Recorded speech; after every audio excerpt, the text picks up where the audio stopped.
Bilawal Bhutto Zardari is a Pakistani politician and the current chairman of the Pakistan People's Party.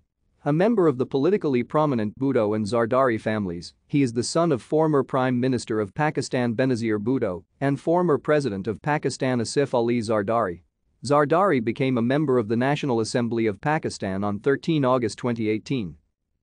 Bilawal Bhutto Zardari was born at the Lady Dufferin Hospital in Karachi, Sindh, on 21 September 1988 to former Prime Minister of Pakistan Benazir Bhutto and her husband, former President of Pakistan, Asif Ali Zardari. He is the maternal grandson of former President and Prime Minister of Pakistan, Zulfikar Ali Bhutto and his wife Nusrat Bhutto. His paternal grandfather, Hakim Ali Zardari, was a politician and a member of the National Assembly of Pakistan. From his mother's side, he is the nephew of politicians Murtaza Bhutto and Shanawaz Bhutto, and from his father's side, his aunts are politicians Azra Pachoho and Farial Talper. Thank you for watching. Like and subscribe if you would like to view more of our videos. Have a nice day.